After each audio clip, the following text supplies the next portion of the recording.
அக்பருக்கு பல திருமணங்கள் நடந்தாலும் குழந்தை பேர் கிடைக்கல. அவருக்கு ஆண் குழந்தை இல்லை. அதில் ரொம்ப அவர் மனசு ஒடிஞ்சிடுறார். இவ்வளோ பெரிய சாம்ராஜ்யத்தை நிறுவி ஆண் வாரிசு இல்லையே அப்படின்னு அவர் ஃபீல் பண்ணும்போது ஃபத்தேபூர் சிக்ரி அப்படிங்கிற ஊருக்கு வரும்போது அங்கே ஒரு ஞானி இருக்கார், அவரை தரிசனம் செய்யுங்கன்னு எல்லாம் மந்திரிகள் சொல்கிறாங்க. இவர் பார்க்க போகிறாரு.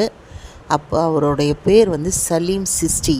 அந்த ஞானியை பார்க்கும்போது அவர் உனக்கு விரைவில் ஆண் குழந்தை ஆண் வாரிசுகள் பிறப்பார்கள் அப்படின்னு சொல்லிடுறாரு.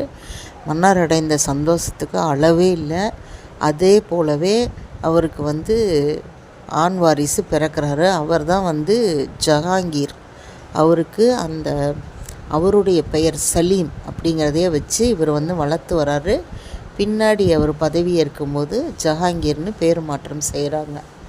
அப்போ இவர் அந்த சலீம் சிஸ்டி அந்த ஞானியை பார்க்கும்போது அவர் ஒரு சிவப்பு கல் மேலே உட்காந்துருந்தாராம்.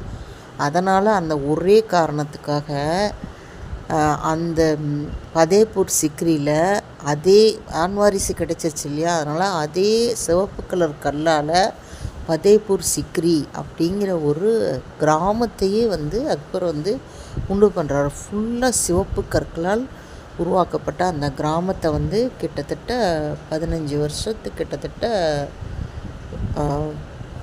ஆயிரக்கணக்கான தொழிலாளர்கள் நிர்மாணித்து பிளான் போட்டு கட்டி முடிக்கிறாங்க. அதில் 15 வருஷம் அக்பர் ஆட்சியும் செஞ்சுருக்கிறார். ஜஹாங்கீர் பிறந்ததுக்காகவே உருவாக்கப்பட்டது தான் அந்த ஃபத்தேபூர் சிக்ரி கோட்டை, அரண்மனை. இதெல்லாமே ஒரு மன்னரோட வாழ்க்கை எவ்வளவு ஆடம்பரமாக இருக்குது பாருங்கள். இன்றைக்கும் அந்த ஃபத்தேபூர் சிக்ரி போனால் அந்த அரண்மனைகளை நம்ம பார்க்கலாம். Subscribe, like and share.